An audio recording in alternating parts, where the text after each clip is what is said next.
Social media usage has drastically increased in the recent past, with the social networking sites such as Facebook, Twitter, Instagram, Snapchat, LinkedIn and others gaining popularity by the day. Maureen Mutisia enjoys browsing through her online social networking accounts. But unlike others who use social media to interact and connect with others, or maybe just as a leisure activity, she seeks to influence. Basically, being a social media influencer is pushing brands, telling stories about brands on social media. That's Facebook, Instagram, YouTube, Snapchat, WhatsApp.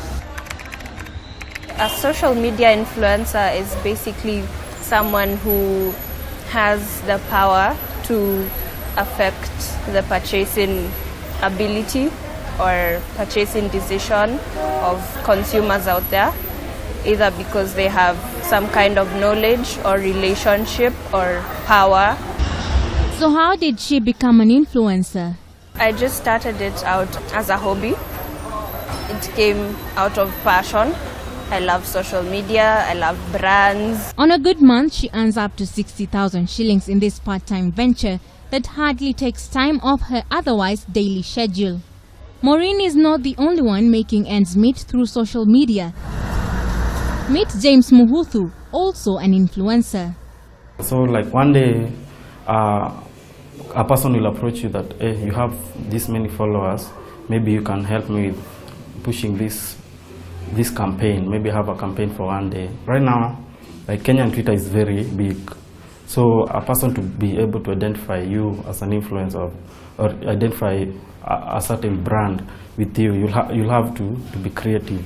You'll have to come up with like good tweets, good content, and then you have to tweet regularly. You have to research, you have to read a lot, you have to know what's trending. With over 19,000 followers on Twitter, he makes between 50,000 and 100,000 shillings a month, over and above his day's job. In the influencer world, I'm pretty low on the food chain, making 50 to 100K, because some people are making a lot of money. Sharon Mundia, also known as This Is S, is an example of an influencer reaping huge sums of money. Whereas I started my blog because I needed an escape, because I was going through something in my life, so that, that's why I started it. And then at some point I was like, wait a second, I actually quite like this. Let me do it for good. And then it became, well, if I'm doing this solely, then it needs to make financial sense. If you are just a young man who is just starting up, maybe you have 5,000 followers on Facebook, some other 5,000 on Instagram, and maybe Twitter.